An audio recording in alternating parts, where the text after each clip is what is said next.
Welcome বন্ধুরা। ইতিমধ্যেই primary শিক্ষক নিয়োগ নিয়ে বিভিন্ন রকম মামলা চললেও তার মধ্যে একটি গুরুত্বপূর্ণ বিষয় হলো 2022-এ যারা টেট পাস করে বসে রয়েছে তাদের নিয়োগ বা রিক্রুটমেন্ট যে নোটিফিকেশান সেটা কি 2024-এ আসবে সেটা নিয়ে একটা বড় প্রশ্ন থাকছে। তবে যেটুকু বোঝা যাচ্ছে ইন্টারভিউ নোটিফিকেশান যেটা সেটা হয়তো 2024-এই চলে আসবে, কিন্তু নিয়োগটা কবে হবে তার কোনো ঠিক নেই। এবং 2024-এ রিক্রুটমেন্ট নোটিফিকেশান বা যেটা ইন্টারভিউ নোটিফিকেশান সেটা যদি চলে আসে তাহলে কারা কারা এখানে ইন্টারভিউ দিতে যোগ্য এবং কারা কারা বা 2022-এর সব ডিএলএড প্রার্থী যারা টেট পাস করেছিল তারা প্রত্যেকে চাকরিটা পেতে চলেছে এবং কেন পেতে চলেছে সেটা নিয়েই থাকছে আজকের বিস্তারিত আলোচনা।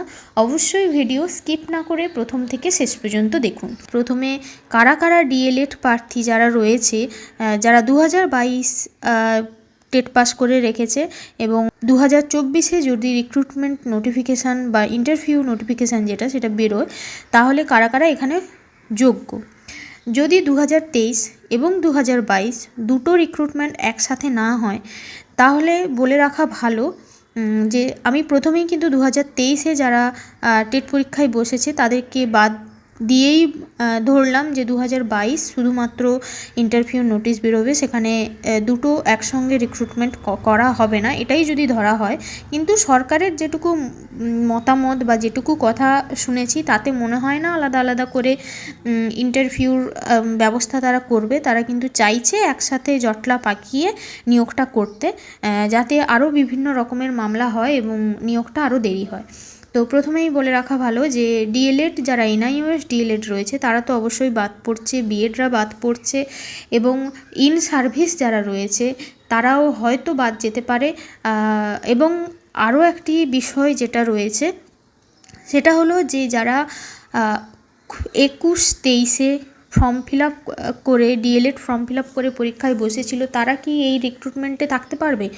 যদি রিক্রুটমেন্ট বা ইন্টারভিউর নোটিফিকেশান ইতিমধ্যে বেরিয়ে যায় তাহলে কিন্তু তারা অবশ্যই বসতে পারছো না, কিন্তু বেরোতে যদি এরকম মামলা করে ডিলেমি করে যদি পর্ষদ তাহলে কিন্তু 2023-এর যে পরীক্ষাটা বাকি রয়েছে, মানে 2021-23 ব্যাচের যে পরীক্ষাটা বাকি রয়েছে তারা কিন্তু পরীক্ষাও দিয়ে দেবে এবং সঙ্গে রেজাল্ট সার্টিফিকেট তারা পেয়ে যাবে।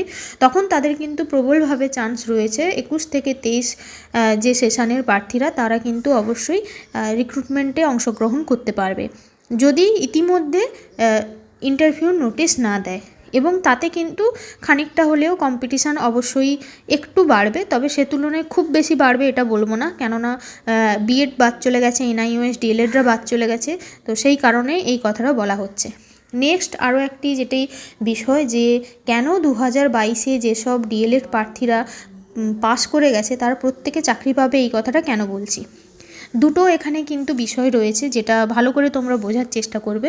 যে যদি সরকার মানে আমাদের সরকার 2024-এ 2023 এবং 2022 টেট পাসকে একসঙ্গে ইন্টারভিউ নেয় বা নেওয়ার ব্যবস্থা করে তাহলে সেখানে একটা কিন্তু কম্পিটিশানের ব্যাপার এবং সিট সংখ্যা নিয়ে টানাপোড়েন অবশ্যই থাকবে। কিন্তু যদি আলাদা আলাদাভাবে আমরা রিক্রুটমেন্ট দেখি যে 2023-কে 2023-এই যে রিক্রুটমেন্ট বা ইন্টারভিউ সেটা আলাদা নিচ্ছে এবং 2022-এ যারা পাস করেছে তাদের রিক্রুটমেন্ট ইন্টারভিউ আলাদা নিচ্ছে, সেখানে কিন্তু 2022-এর যারা টেট পাস প্লাস ডিএলএড করা রয়েছে, ডিএলএড প্লাস টেট পাস করা রয়েছে তাদের চাকরি পাওয়ার সম্ভাবনাটা অনেক বেশি এবং প্রায় সবাই চাকরি পাবে।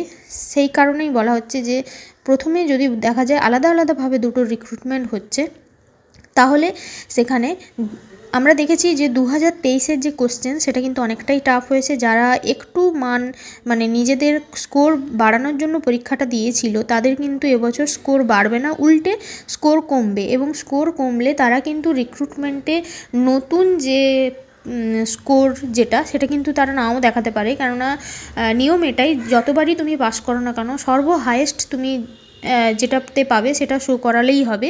সুতরাং যদি তারা 2022-এরটাই শো করায়, যারা ধরো আমরা অ্যাপ্রক্সিমেট একটা যদি নাম্বার ধরি 110, কেউ যদি 110 পেয়ে 2022-এ পাস করেছে, 2023-এর রেজাল্ট বেরোনোর পর হয়তো দেখবে তাদের 100 পেতেই মানে ঘাম ছুটেছে, এরকম অবস্থা। যেহেতু কোশ্চেন কোয়ালিটি অনেকটাই ইমপ্রুভ করেছে, সেই কারণে কথাটা বলা হচ্ছে। তো সেক্ষেত্রে কিন্তু 2022-এ যারা রিক্রুটমেন্ট করবে, হয়তো জেনারেলদের একটু টাফ হবে, কেননা যে কোনো ক্যাটাগরির ছেলেমেয়েরা তারা কিন্তু অনায়াসেই চাকরিটা পাবে।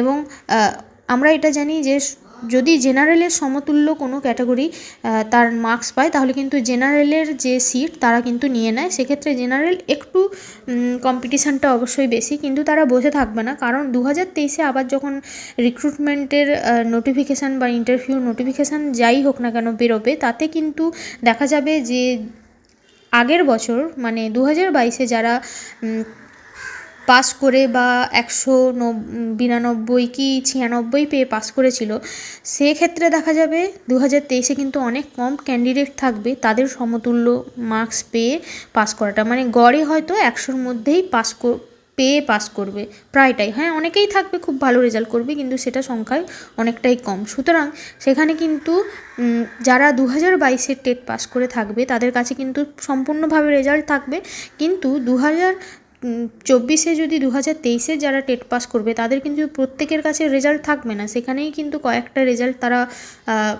বাদ হয়ে যাবে, মানে কয়েকজন ক্যান্ডিডেটের যারা রেজাল্টটাই শো করতে পারবে না এবং ইন্টারভিউতে বসতেও পারবে না। সেখানে কিন্তু 2022-এ যারা ডিএলএড সহ টেট পাস করেছে তাদের কিন্তু চাকরি পাওয়ার চান্সটা 100%। তো এটা আমার নিজস্ব অবশ্যই মতামত এবং একটা অ্যানালাইসিস থেকে তোমাদেরকে এই বিষয়টা জানালাম। তোমাদের কি মতামত বা তোমাদের কি চিন্তাভাবনা অবশ্যই কমেন্ট বক্সে কমেন্ট করে জানিও।